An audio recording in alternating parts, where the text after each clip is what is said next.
Solo levelling Ragnarok का chapter 21 आ चुका है और मैं भी हाजिर हूं। अगर आपने अभी तक चैनल सब्सक्राइब नहीं किया है तो जल्दी से सब्सक्राइब कर लो ताकि सोलो लेवलिंग रैग्नारॉक के बारे में ऐसे ही इंटरेस्टिंग वीडियोस आप तक पहुंचते रहें। पिछले एपिसोड में हमने देखा था कि सूहो को पता चलता है कि यहाँ पर ली मिनसोंग नाम का एक इंसान है, वह रीपर गिल्ड में वाइस कैप्टन है और वही इन सारे स्टार पाउडर बिजनेस के पीछे है। और सिर्फ वही नहीं, यहाँ पर एक और इंसान भी है जो सीधे अपॉसल्स द्वारा भेजा गया है और वह ली मिनसंग से भी ऊपर है। अब सूहो उन सब के बारे में पता लगाना चाहता है। अब एपिसोड की शुरुआत में हम एक बिल्डिंग के अंदर का सीन देखते हैं। वहां कोई पार्टी चल रही होती है और वहीं पर हम ली मिनसंग को देखते हैं। वह पार्टी कर रहा था और उसके आसपास कई लड़कियां थीं। वह अपने मोबाइल की तरफ देखते हुए कहता है, यह सच में काफी आसान है, पब्लिक ओपिनियन कितनी जल्दी बदल जाता है। तभी वह मोबाइल पर एक रिपोर्ट पढ़ता है जहां लिखा होता है, रीपर गिल्ड वाइस मास्टर ली मिनसंग पर कोई भी एलिगेशन साबित नहीं हुए हैं और रीपर गिल्ड द्वारा लिए गए सभी स्टेप्स पब्लिक की भलाई के लिए थे। ऐसे कई आर्टिकल्स उसके बारे में लिखे जा चुके थे और वे सब आर्टिकल्स उसे पॉजिटिवली अफेक्ट कर रहे थे। तभी वहां एक औरत आती है। वह मुस्कुराते हुए कहती है, ओ माय, देखो तो कौन आया है, क्या तुम हंटर इंडस्ट्री के कोई हीरो हो? यह सुनकर ली मिनसंग उसकी तरफ देखता है। तभी हम वहां एक और औरत को भी देखते हैं। वह कहती है, शायद तुम्हें पहले मुझसे कांटेक्ट कर लेना चाहिए था जब तुम पहली बार यहाँ आई थी।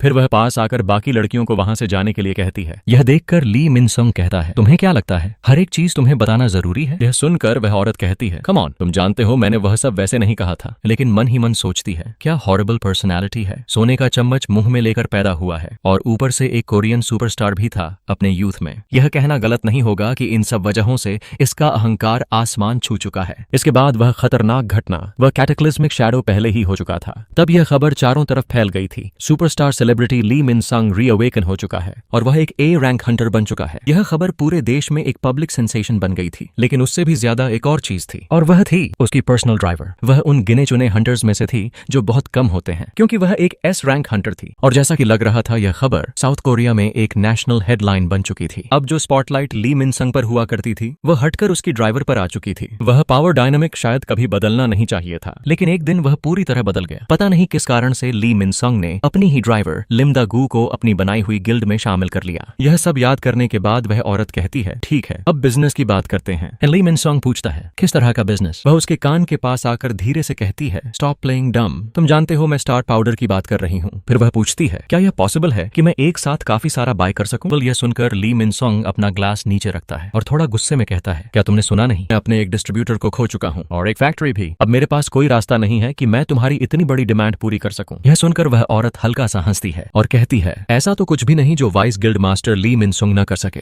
और तुम कह रहे हो कि तुम्हारे पास अब कोई रास्ता नहीं है। यह तो थोड़ा हंसने वाली बात है। ली मिनसंग उसकी तरफ देखता है और कहता है, खैर, मैं अपने बिजनेस पार्टनर को ढूंढने की कोशिश कर रहा हूँ। और मन ही मन सोचता है, लगता है अब मुझे उसे ढूंढना ही होगा। पता नहीं क्यों हाल ही में वह काफी बेपरवाह हो चुका है। भी सीन बदलता है और हम एक दूसरी बिल्डिंग के अंदर किसी को देखते हैं। सामने देखते हुए और उसके ठीक पीछे हम दो आदमियों को देखते हैं। उनके सिर के ऊपर वही चीज ग्लो कर रही होती है जो इटारिम के लोगों पर या फिर इटारिम के दूतों पर ग्लो करती है। तभी सीन शिफ्ट होता है तो दूसरी तरफ हम ग्रे, ईसिल और सूहो को देखते हैं। तीनों मिलकर खतरनाक तरीके से सारे गॉब्लिन्स को मारते हुए आगे बढ़ रहे थे। कुछ ही देर में वे सब गॉब्लिन्स को खत्म कर देते हैं। उन सबको खत्म करने के बाद सूहो बेरू से कहता है, मैं गॉब्लिन्स की अगली वेव को बुला रहा हूँ। यह देखकर बेरू मन ही मन सोचता है, यंग मोनार्क, लगता है कि वह मेरी पिछली बातों की वजह से काफी इम्पेशेंट हो चुका है। फ्लैशबैक। तभी हमें थोड़ा सा पास्ट सीन दिखाया जाता है जहां बेरू सबको समझा रहा था कि उनका असली गोल है उस अपॉसल के बारे में पता लगाना या फिर इटारिम के दूत के बारे में। और यह जानकारी उन्हें ली मिनसंग से ही मिल सकती है क्योंकि वही इस पूरे मामले के ऊपर बैठा हुआ है। लेकिन जैसे ही उनका सामना उससे होगा, एक खतरनाक बैटल होना तय है। तभी सूहो पूछता है, तो फिर बताओ हम उसे इन्फॉर्मेशन कैसे निकलवा पाएंगे? बेरू जवाब देता है, अगर वह कन्फेस कर दे तो फिर मुझे खुद उसे डिवॉर करना होगा और उसके बाद उसकी मेमोरीज चेक करनी होंगी। मोनार्क ने मुझे पूरी परमिशन दी है कि मैं किसी ह्यूमन को भी डिवॉर कर सकता हूँ जब तक कि वह ईविल हो, लेकिन यह तभी पॉसिबल होगा जब तुम ली मिनसंग को हरा सको। बेरू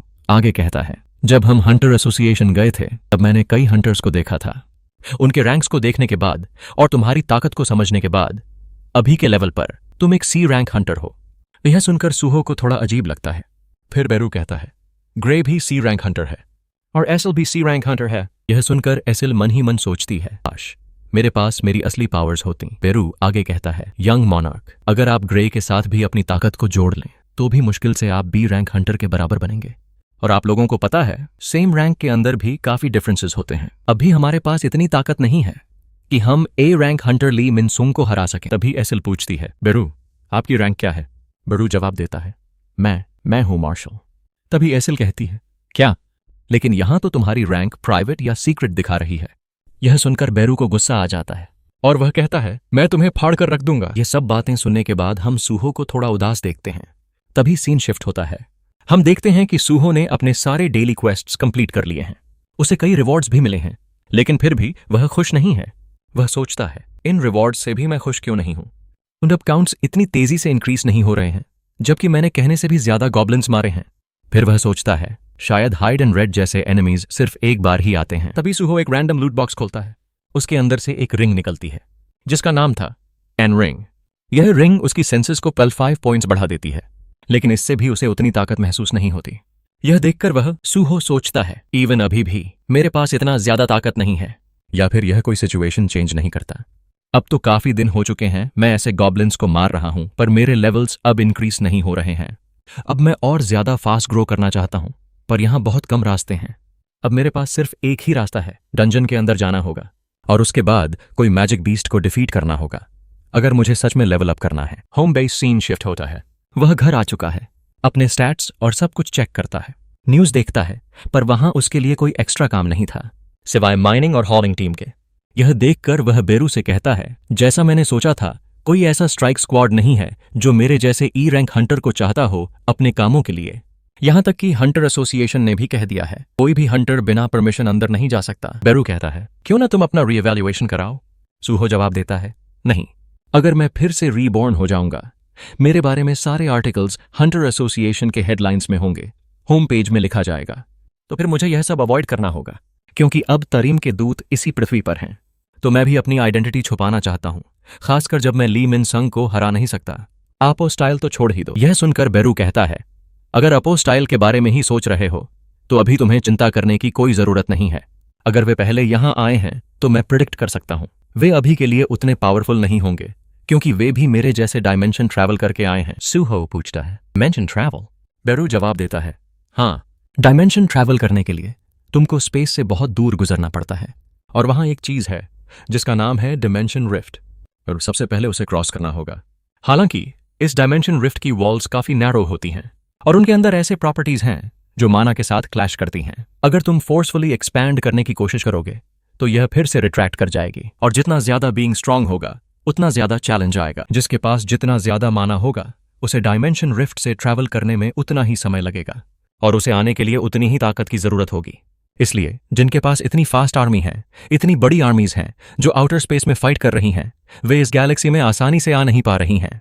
यहां तक कि इसलिए माई लीग भी यहां इतनी आसानी से नहीं आ पा रहे हैं। सभी बातें सुनकर सूहो सोचता है, का मतलब जो वीकेस्ट होगा, जो सबसे कमजोर होगा, वो उतनी जल्दी डायमेंशन ट्रैवल कर सकता है। अब समझ आया क्यों उन्होंने ब्रॉकी और बाकी डी-मैन्स का यूज किया। अगर सच में आइटर रिम्स की इन्वेजन फ्यूचर में होने वाली है तो अब मेरे लिए यह परफेक्ट टाइम है ग्रो करने का। ये सीन शिफ्ट, हम सैंग जिम्बू और बेरू को आमने सामने देखते हैं। जिम्बू कहता है, बेरू, मैं पृथ्वी की हालत नहीं बता सकता, इसलिए मैं सब कुछ तुम्हारे ऊपर छोड़ता हूं। जब तुम वहां पहुंचोगे तुम क्या करोगे वो सब तुम्हारी मर्जी होगी। अगर तुम्हें हेल्प चाहिए तो यह लो और चले जाओ। उसके सामने और एक की आइटम आता है। जिम्बू थोड़ा सा स्माइल करता है और कहता है, यह सूहो के लिए एक बहुत अच्छी मदद साबित होगी। की आइटम प्रेजेंट में आता है। बेरू सोचता है, मालिक ने मुझे यह की दी थी यूज करने के लिए, अब मैं इसे यूज करूंगा।